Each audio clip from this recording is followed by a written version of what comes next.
Monseigneur Gollnisch, bonjour. Vous êtes le directeur de l'œuvre d'Orient en France. Vous avez parlé de la situation au Moyen-Orient. Vous avez souvent émis certaines réserves quant à la volonté des États occidentaux d'en finir avec cette escalade de violence, notamment en Irak et en Syrie. Pourquoi ?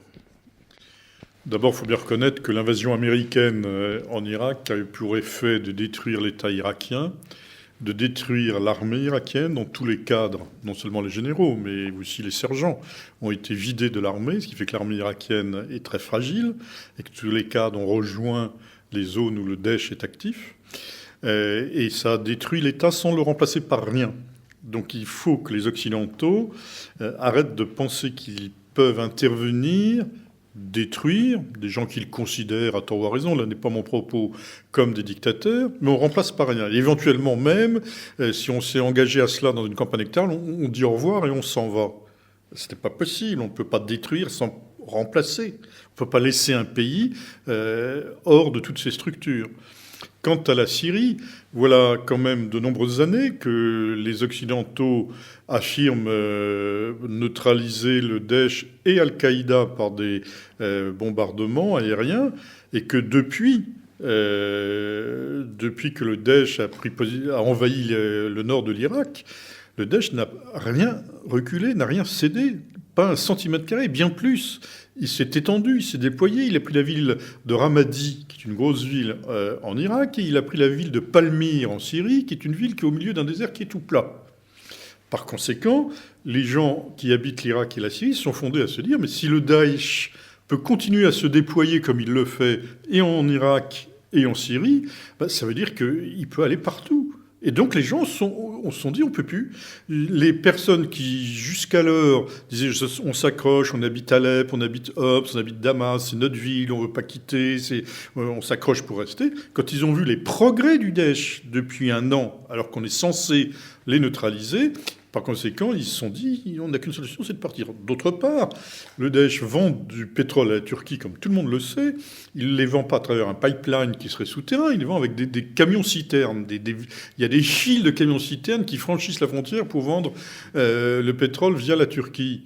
Pourquoi est-ce qu'on n'arrête pas cela, alors qu'une décision du Conseil de sécurité avait menacé de sanctions toute institution qui aurait des affaires financières avec le Daesh? Par conséquent, les gens sont fondés localement à se dire mais est-ce que vraiment l'Occident veut la neutralisation du Daesh et d'Al-Qaïda? Parce qu'il n'y a pas que le Daesh. Il y a aussi Al-Qaïda, que certains sont allés combattre en Afghanistan, que d'autres combattent encore aujourd'hui au Mali, au Niger, etc. On le laisse s'installer en Syrie sans que ça pose de questions. Je pense que tout de même, on n'a pas pris la mesure de l'incroyable menace que font peser sur le Moyen-Orient le Daesh et Al-Qaïda, mais aussi sur l'Europe. Oui, alors on va y revenir. Vous avez parlé de Palmyre. Justement, effectivement, la prise de Palmyre a été quelque chose d'incroyable parce que personne n'était là pour les arrêter. Et ils les ont pris d'ailleurs avec quelques hommes, pas avec des troupes immenses. C'était pas stratégique pour les Occidentaux. Pourtant, on sait que le commerce d'œuvres d'art peut aussi rapporter de l'argent. La prise de Palmyre est un drame sur le plan culturel, car c'est une ville très riche de ses antiquités romaines, et donc c'est dramatique sur le plan culturel. C'est dramatique pour la partie de la population qui a été prisonnière et parfois exécutée dans des conditions atroces. C'est pas un lieu considérable sur le plan stratégique, ni même sur le plan économique. Un peu de pétrole, mais enfin c'est pas considérable. En revanche, la prise symbolique de Palmyre est terrible, parce que les gens du Daesh sont venus de la ville de Deir ez-Zor ou de la ville de Raqqa. Ils ont fait 200 km, encore une fois, sur un désert totalement plat. Ils étaient tout de même plusieurs milliers. Personne ne les a arrêtés. Donc c'est un signal que personne ne va les arrêter désormais. Alors, vous avez parlé évidemment du drame culturel, mais il y a surtout le drame humain. Quand on voit les violences de Daesh, quand on voit ce qu'ils font, ça s'apparente à l'épuration culturelle des chrétiens en Orient. Est-ce que vous partagez cette vision ? Alors, je pense d'abord que le Daesh a dépassé tout ce qu'on connaissait en termes de violence. La violence, hélas, il y en a dans beaucoup d'endroits de la planète, mais souvent, elle essaie de se cacher. On va se cacher pour torturer, pour exécuter. Là, ce qui est quand même très nouveau avec le Daesh, c'est que d'abord, ils sont très cruels. C'est pas simplement des exécutions, c'est des exécutions d'une incroyable cruauté mise en image. puisque ce sont des gens qui connaissent bien les réseaux sociaux, qui sont capables de diffuser les images des cruautés qu'ils commettent pour terroriser une région. Donc ce sont des terroristes. Et par conséquent, je crois qu'on a atteint quelque chose qui est totalement intolérable et qu'il faut donc neutraliser. Là, je crois qu'il y a effectivement une priorité par rapport à ce qu'on pourrait envisager dans ce pays. Je crois que il ne peut pas y avoir de négociation avec des structures qui montrent une telle cruauté. Voilà. Alors, justement, dans la cruauté de Daesh et dans ce qu'on montre parfois comme image, est-ce qu'on a raison de les montrer ici en Occident? Est-ce que ça sert à quelque chose, alors qu'on sait que parfois des jeunes peuvent s'en inspirer chez nous pour commettre également des attentats? Moi, je crois qu'il faut les voir. Peut-être pas les montrer à la télévision, parce qu'il peut y avoir des enfants qui voient ça, mais que les adultes voient ces images. Quand vous voyez les Coptes qui ont été décapités sur la plage, ils se mettent à genoux en rang, on les décapite les uns après les autres. Quand vous voyez qu'on a donné un revolver à un enfant de 10 ans pour qu'il tue à bout portant un otage, quand vous voyez comment ce pilote jordanien a été assassiné, brûlé vif dans sa cage, avec un chemin de pétrole de plus de 100 mètres de long que le terroriste allume à l'autre bout pour que la victime ait le temps de voir le feu se rapprocher d'elle, et qui meurt dans des cris de souffrance atroce. Et après ça, on voit un bulldozer qui prend des cailloux et qui recouvre le cadavre. Je veux dire, c'est totalement intolérable, mais je pense malheureusement qu'il faut le voir, parce que ça, nous ne nous rendons pas compte à quel point ces gens sont cruels et se servent de leur cruauté. Alors, il ne faut peut-être pas montrer ça à des heures de grand public, mais je crois qu'il faut laisser les gens les regarder. Alors, est-ce que ça peut inspirer ? D'abord, j'ose espérer que ça fera reculer quand même des gens s'ils ont un minimum de conscience, que c'est pas aucune religion n'exige cela. Et si ces images les stimulent à en faire autant, ils n'auront pas besoin des images pour le faire de toute façon. Donc moi, je crois qu'il faut que les gens puissent regarder ces images pour comprendre. Vous voyez, c'est pas simplement un groupe d'opposition, c'est même pas un groupe qui utilise la violence comme hélas beaucoup de groupes minoritaires face à des États utilisent la violence. Ça s'est fait dans beaucoup d'endroits, y compris en Europe. Mais là, c'est vraiment la cruauté terroriste, le terrorisme par la cruauté. Il faut le souligner. Et je pense qu'il faudrait aussi aider la population sunnite, qui est sous la domination du Daesh actuellement et d'Al-Qaïda, à se soulever contre ces structures. Ils ont cru qu'ils allaient les protéger. Je pense quand même que beaucoup de pères de famille, de mères de famille, qui sont sous la coupe du Daesh, voudraient s'en débarrasser. Pour les y aider, il faut qu'on ait une proposition politique. Alors, on voit que les frappes de la coalition internationale censées arrêter Daesh n'ont pas beaucoup d'effet sur le terrain, si je peux m'exprimer ainsi. Quelle est la solution, finalement, pour en sortir, ou pour tenter de sortir de cette spirale infernale? Je vous prie de m'excuser, vous m'aviez posé la question pour les chrétiens. Le Daesh exécute tout ce qui n'est pas lui. Les yézidis sont immédiatement tués. Les chiites, considérés comme des traîtres à l'islam, sont tués. Les sunnites, qui sont réfractaires au Daesh, aussi des traîtres, sont tués. Les chrétiens sont chassés ou tués. Par conséquent, le Daesh tue tout le monde, mais c'est vrai que les chrétiens, parce qu'ils représentent un groupe fragile, qui n'a pas de territoire, qui n'a pas de force, qui n'a pas de gouverneur, puisqu'ils n'ont pas de territoire, etc., sont particulièrement fragilisés en tant que communauté par ces exactions du Daesh. Alors le projet, il faut une action militaire. Parce que malheureusement, s'il y a des terroristes dans un avion, on envoie des gendarmes entraînés à cela pour essayer de neutraliser les terroristes. On ne se pose pas des questions, savoir si c'est conforme aux droits de l'homme, etc. On essaie de sauver les gens qui sont dans l'avion. Et là, c'est des terroristes sur une région. Donc il faut utiliser des moyens sur le terrain pour les neutraliser. La preuve est faite, depuis 15 mois qu'elles ont lieu, que les frappes aériennes ne suffisent pas. Voilà.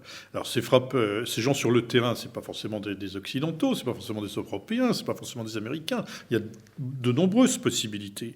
Ça peut être une force de casque bleu, ça peut être une force de la Ligue arabe, etc., etc. Il y a donc différentes possibilités. Mais je crois qu'il faut des forces de terrain pour les neutraliser. Et l'action militaire ne résout jamais rien. Elle peut débarrasser de terrorisme, mais ce n'est pas ça qui va faire régner la paix. Il faut donc qu'on ait un projet politique. Il faut que pour les sunnites d'Irak et les sunnites de Syrie, qui sont les populations qui, en quelque sorte, ont fait appel au Daesh pour se protéger des gouvernements chiites, il faut qu'on ait une proposition à leur faire, qu'on sache que si ils se débarrassent du Daesh avec l'aide des Occidentaux, voilà ce qu'on a à leur proposer. Je suis étonné qu'on ait aussi peu de propositions à leur faire. Alors, c'est de la méconnaissance du terrain ou c'est de la volonté de ne pas vouloir intervenir pour rester en dehors et attendre que la situation pourrisse? Les questions se posent, on a du mal à comprendre un petit peu les positions des uns et des autres. Alors après ça, on peut toujours imaginer des théories, qui parfois en Orient on aime bien cela, mais c'est vrai qu'on a une certaine incompréhension. Et vous voyez, il faudrait qu'on ait une sorte de gouvernement régional pour les sunnites d'Irak ou pour les sunnites de Syrie, en disant voilà, une fois que vous serez sortis de là, voilà ce qui vous sera proposé. Et je pense qu'on ne se met pas à la place des populations. C'est toujours la même chose. Qu'elles soient chrétiennes, ou qu'elles soient sunnites, ou qu'elles soient chiites, ou tout ce que vous voulez, on voit les choses de loin et de haut, et on ne se met pas à la place des gens. Pourquoi voulez-vous que les sunnites, aujourd'hui, se débarrassent du Daesh s'ils se sentent menacés par les gouvernements centraux de Bagdad ou de Damas ? Il faut bien leur proposer une alternative. On ne peut pas dire aux sunnites, vous ne pouvez pas avoir le pouvoir en Irak parce que vous êtes minoritaire, et en Syrie où vous êtes majoritaire, vous n'aurez toujours pas le pouvoir. Donc il y a quelque chose qui ne va pas. Donc il faut qu'on apprenne à respecter les populations et à ouvrir des chemins d'espérance. Et c'est vrai pour les chrétiens qui, chassés de chez eux, sont dans des territoires qui ne sont pas les leurs, qui ne savent pas où est leur avenir. Est-ce que leur avenir, c'est de rester où ils sont, par exemple au Kurdistan irakien? Est-ce que leur avenir, c'est de rentrer chez eux un jour? Mais enfin, encore faudrait-il qu'ils voient un début de recul du Daesh, qu'ils ne voient pas pour le moment. Ou est-ce que leur avenir, c'est de quitter l'Irak et la Syrie? C'est une population durement éprouvée, mais qui reste très forte dans sa foi, vraiment, mais qui ne sait plus où est son avenir, et qui est donc tenté par la désespérance, parce que c'est très difficile quand on est parent, quand on a des enfants, etc., de ne pas savoir où on sera dans 1 an, dans 2 ans, dans 3 ans. Et c'est difficile pour nous de savoir comment les aider, parce que nous ne connaissons pas leur avenir. Alors, Monseigneur Varda, l'évêque d'Erbil, était récemment en Belgique. Il a notamment déclaré les djihadistes européens qui sont chez nous, venez les chercher et ramenez-les chez vous, et renvoyer les chrétiens. La mission des chrétiens, c'est de rester sur place. Mais c'est un gros dilemme finalement pour nous chrétiens. On doit évidemment aider les chrétiens d'Orient, mais dire retourner et rester sur place quand vous êtes menacés, comment est-ce qu'on peut expliquer aux gens là-bas que la mission évidemment des chrétiens, c'est peut-être de rester sur place, c'est quand même difficile? Alors donc il y a 2 questions. La question de ces Européens qui partent rejoindre le Daesh nous pose une terrible question. Comment est-ce que ces jeunes adultes, qui ne sont pas tous issus de familles musulmanes d'ailleurs, peuvent avoir eu envie de rejoindre ce groupe aussi cruel? C'est là que je me demande s'ils ont vu les images, si c'est bien ça qu'ils voulaient. Ça fait près de 10 000 Européens qui soit ont rejoint le Daesh, soit ont envie de le rejoindre. Outre le problème sécuritaire que posera leur retour, c'est une question de fond, une question de société qui est posée aux responsables musulmans, mais aussi aux responsables chrétiens, mais aussi aux responsables laïcs, aux responsables publics. Pourquoi 10 000 de nos jeunes adultes ont envie de rejoindre le Daesh aujourd'hui? Puisque le Daesh, notamment, exécute de nombreux musulmans. Voilà. Les principales victimes en nombre, ce sont des musulmans. Donc, comment est-ce que ces jeunes ont envie de rejoindre le Daesh? C'est une première question. Deuxièmement, pour ce qui est des chrétiens, oui, nous devons essayer qu'ils restent sur place. Mais pour qu'ils puissent rester sur place, il faut qu'ils aient non seulement une école, une maison, un travail, un hôpital, une belle paroisse s'ils sont chrétiens, etc. Tout ça est très important. Mais il faut d'abord qu'ils aient la sécurité, et la sécurité durable. Pas simplement de savoir que le Daesh est à 3 km ou à 15 km et d'un jour à l'autre, peut revenir. Donc il faut sécuriser en profondeur ces zones chrétiennes. Et ce qui est extravagant, c'est que depuis 15 mois, ils n'ont pas reculé d'1 centimètre. Par conséquent, comment voulez-vous que ces gens n'aient pas envie de tout quitter? Alors, les évêques, les patriarches, les religieux, nous-mêmes, on veut vraiment les aider à rester, mais nous ne sommes pas parents. Si la situation n'évolue pas rapidement, on ne pourra que constater leur départ. Nous n'aurons plus d'autre solution que de les aider dans les pays d'accueil où ils iront pour qu'ils ne soient pas éparpillés, pour qu'ils puissent essayer de continuer à former des communautés syriaques ou chaldéennes. Mais si on veut éviter un départ massif et définitif, Il faut absolument que les choses bougent rapidement, pas dans 5 ans, que les États-Unis disent oui, on arrivera peut-être à neutraliser le Daesh dans 5 ans. Mais ça ne sert plus à rien, c'est plus la peine, ça ne sert à rien. C'est maintenant qu'il faut le faire, ça n'a que trop tardé. Et je pense que plus nous attendons, plus ce sera difficile à faire, alors qu'on l'aurait fait dès le début, il y a 2 ans, très peu de moyens auraient suffi pour neutraliser ces terroristes, avec un projet politique pour les populations sunnites. Alors vous avez parlé des 10 000 jeunes Européens qui étaient partis faire le djihad là-bas aux côtés de Daesh. Ça veut dire que nous, on a raté quelque chose ici en Europe, on ne leur a pas donné de perspective d'avenir, qu'ils ont cru bon de devoir aller chercher ailleurs autre chose? Absolument. Je pense que c'est effectivement un peu cela. C'est vrai aussi que dans des pays comme le mien, la France, parfois un certain laïcisme provoque une sorte de réaction de religiosité fondamentaliste. Un certain mépris du religieux fait renaître le fondamentalisme religieux.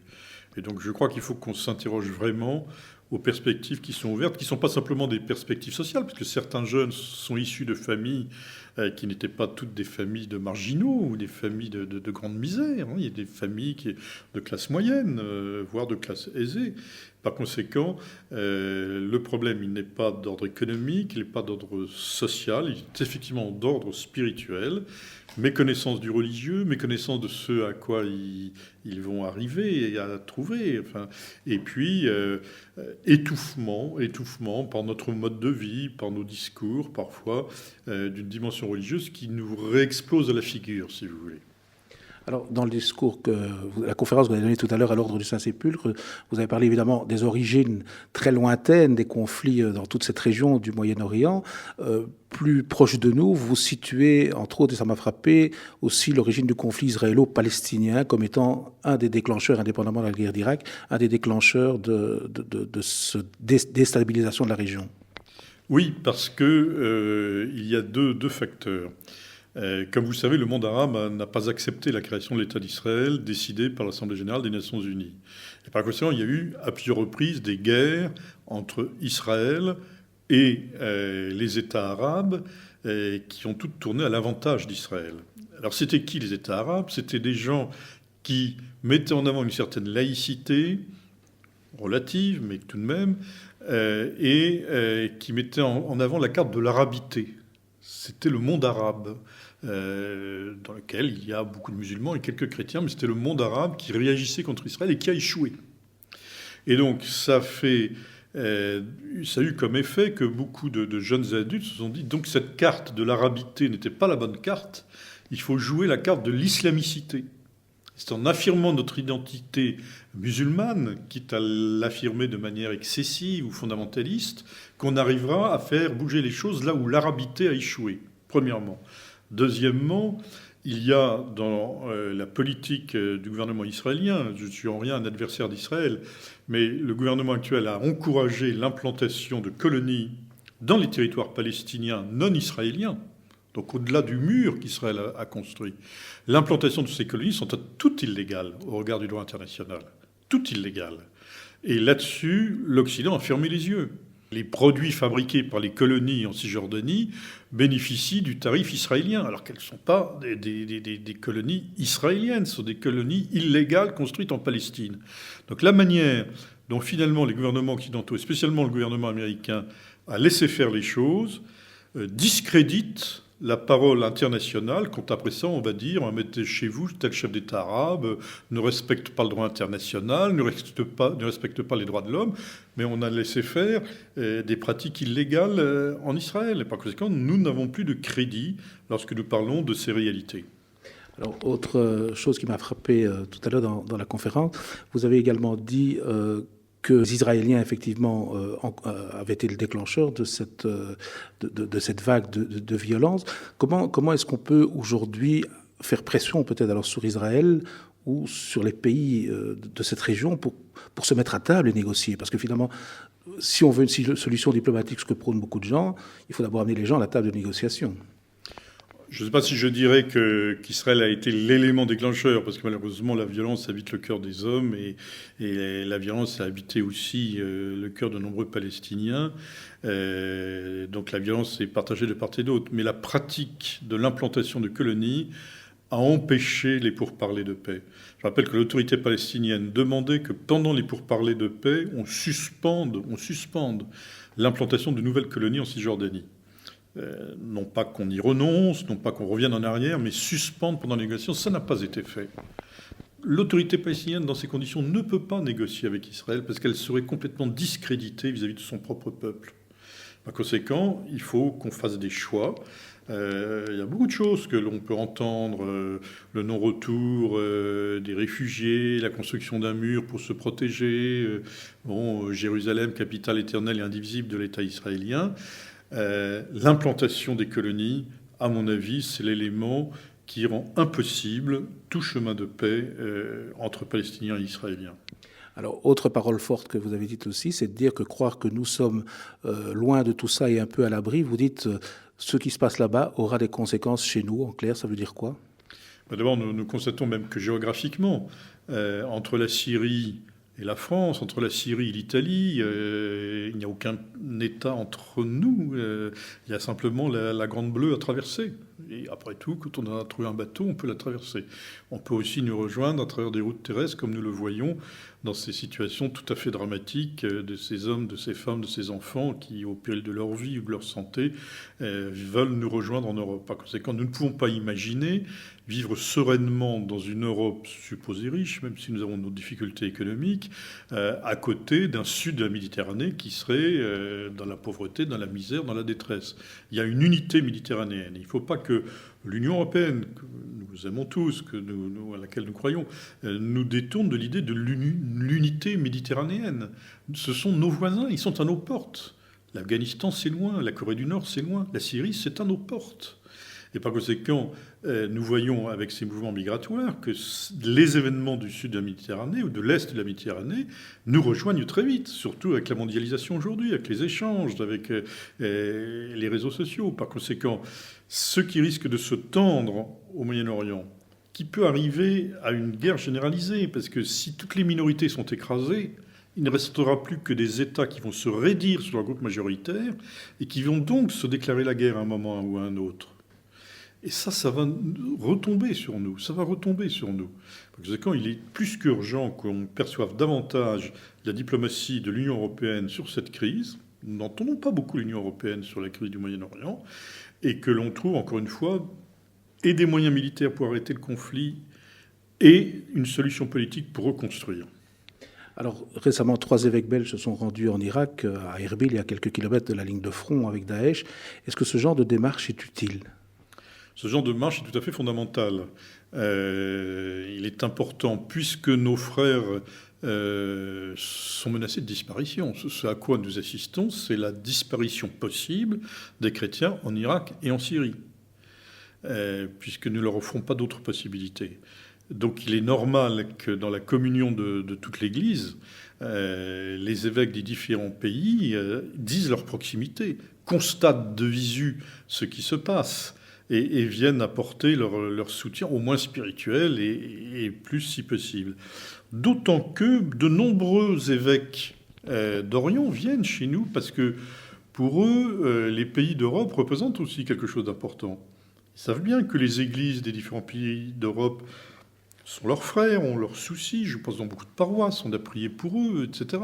Donc ils viennent beaucoup en Europe, c'est important que les Européens aillent là-bas, les évêques, que ça puisse se faire sans trop tarder, parce que je pense qu'il est important que ça se fasse le plus tôt possible après les événements qui sont tragiques, et aussi, pas seulement les évêques, des prêtres, des laïcs, des fidèles, dans les régions qui sont en sécurité. Je déconseille d'aller peut-être en Syrie en ce moment, mais au Kurdistan, on peut tout à fait y aller en vraiment de bonnes conditions de sécurité. On peut aller rencontrer les réfugiés.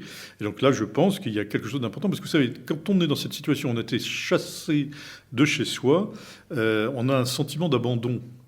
Et le fait qu'ils sachent que des gens pensent à eux, je pense que c'est très important sur le plan de leur morale, de leur raison de croire et d'espérer. Alors, dernière question, vous parlez d'espérer. Vous gardez l'espérance ?